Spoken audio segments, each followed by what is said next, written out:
Good afternoon, students. I'm sorry I couldn't be there this afternoon, but I have a doctor's appointment, so please thank Ms. Jackson for filling in for me and be on your best behavior. Right now, you guys have a bell ringer on the board. There are actually 2 bell ringers today, so it should be pretty quick. I'll just give you guys about 2 minutes to work on this one, and we'll talk through it, and then I'll give you 2 minutes to work on the other one, and we'll talk through that as well. You have 2 minutes to work on this bell ringer starting now.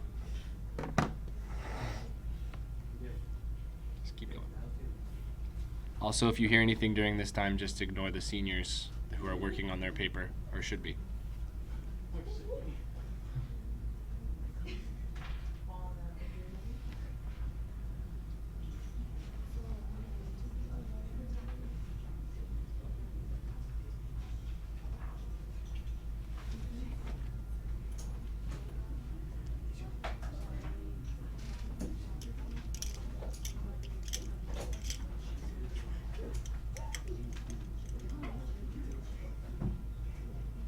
Carlos.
Okay, that's about time.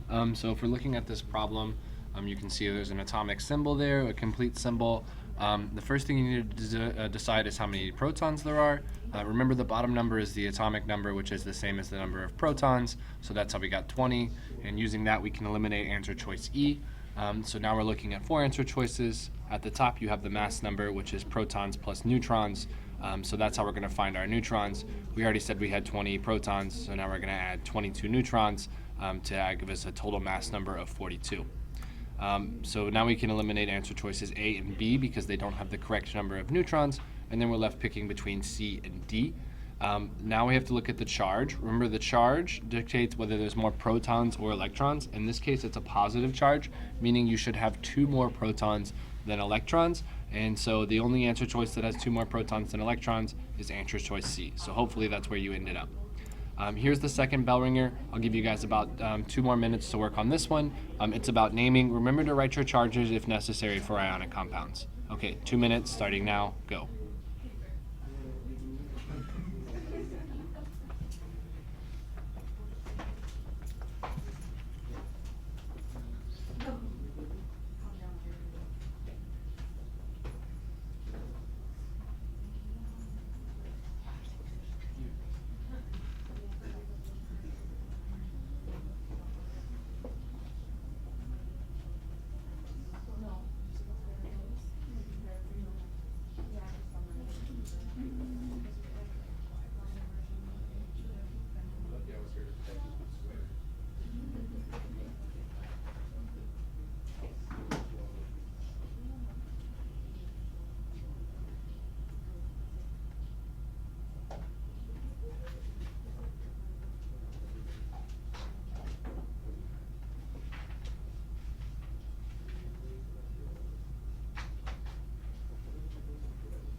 Okay, so about 12 seconds left.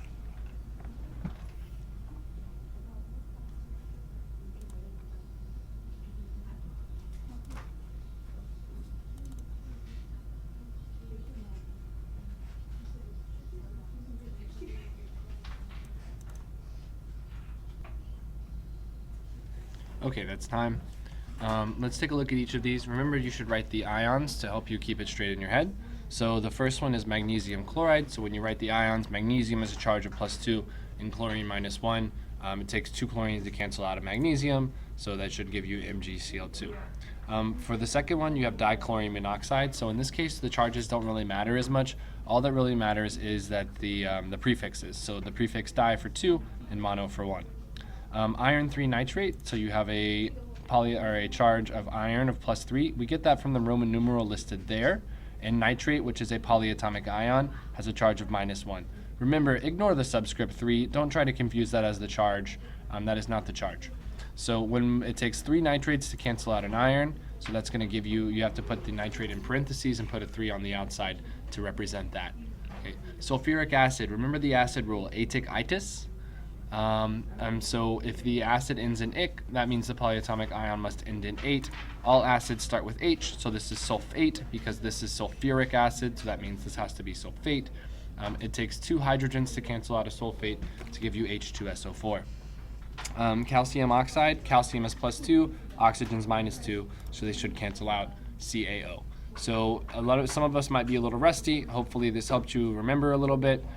Let's take a step back and try to apply this to what we're learning today.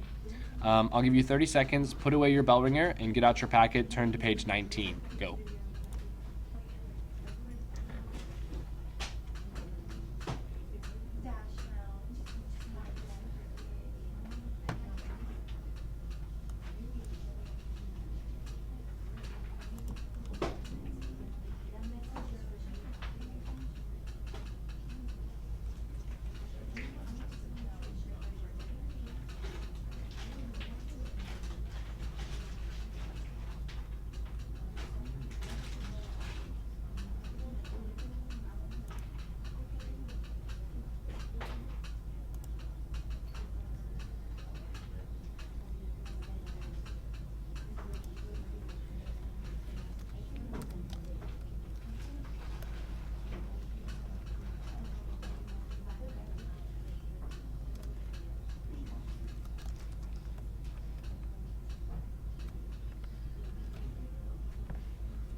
All right, let's take a look at where we're at today. Today we're talking about molarity, which is on page page 19.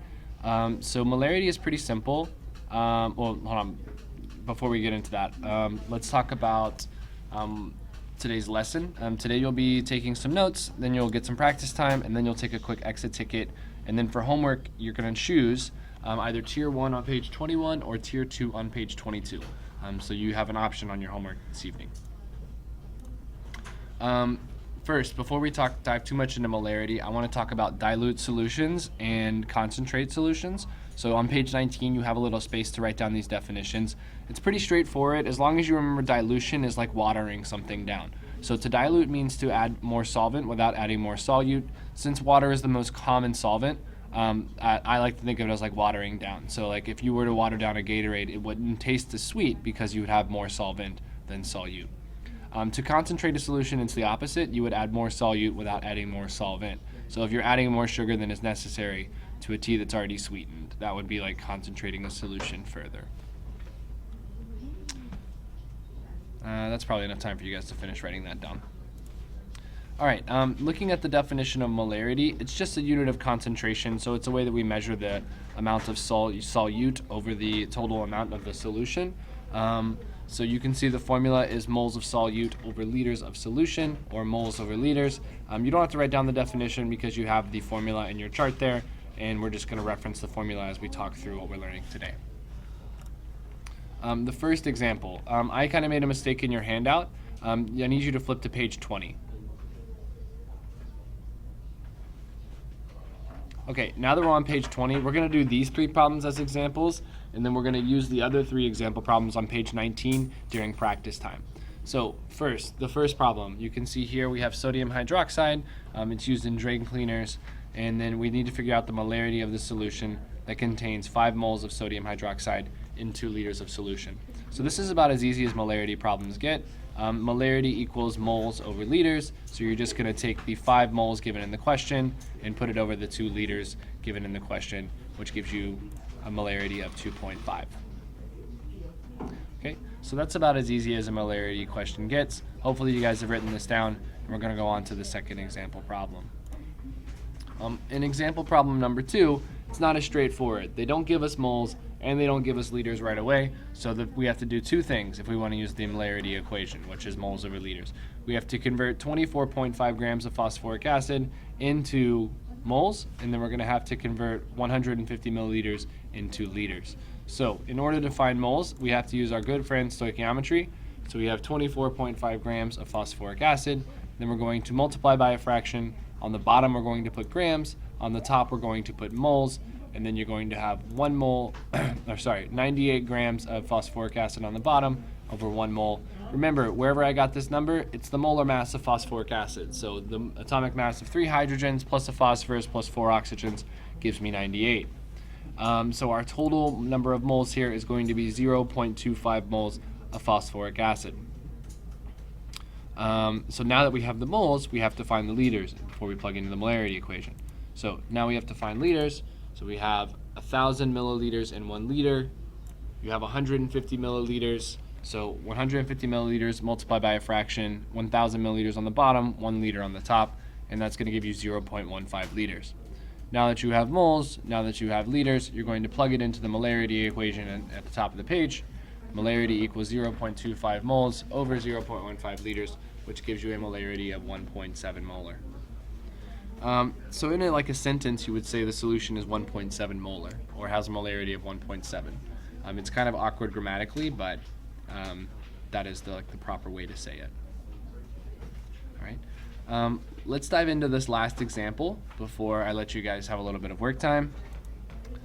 The last example, it's asking for grams of copper 2 chloride needed to prepare a 2-liter solution of 0.1 molar. So there's a couple ways you could do this, but the most common way is to use algebra first to find moles, and then once you find moles, you're going to convert that into grams. So when it comes to algebra, some of you guys can solve for moles no problem. Others of you kind of struggle sometimes and need to use x instead. Either way works as long as you know what x is standing for. Okay. Now that you know what you're looking for, let's go ahead and solve for x. So in order to do that, you're going to multiply 2, which is the denominator on both sides, which gives you 0.1 times 2 equals 0.2 moles. Now that we have the moles, we're simply going to convert to grams. We have to first write the formula for copper 2 chloride, which is CuCl2. Now that you've done that, you can find the molar mass. So you have 0.2 moles of copper 2 chloride multiplied by a fraction. You're going to put moles on the bottom, grams on the top. There's 134.45 grams of copper 2 chloride in 1 mole of copper 2 chloride, which is going to give you 27 grams for your final answer. Okay. So I recognize I'm going a little fast, but really we're just using basic stoichiometry that we spent all of the fall learning and applying it to a new part in the molarity equation. All right. Now that we've done 3 example problems, I'm going to let you guys work on the practice problems. On page 19, you have questions 1, 2, and 3, and on page 20, you have questions 4 and 5. I'm going to ask Ms. Jackson to pause the video here so that you guys can reference these answers during the practice time. You should have about 15 minutes of practice time, and then at the end of class, you guys will take an exit ticket. Hold on to your exit ticket for tomorrow. We're going to finish that. We're going to grade that, and then we're going to take a quiz on solubility curves and practice problems. If you finish these practice problems, and molarity. If you finish these practice problems early, then go ahead and start on your homework on page 21 and 22. Okay, I'm almost out of time. I'll see you guys tomorrow. Be good. Have a good day. Bye.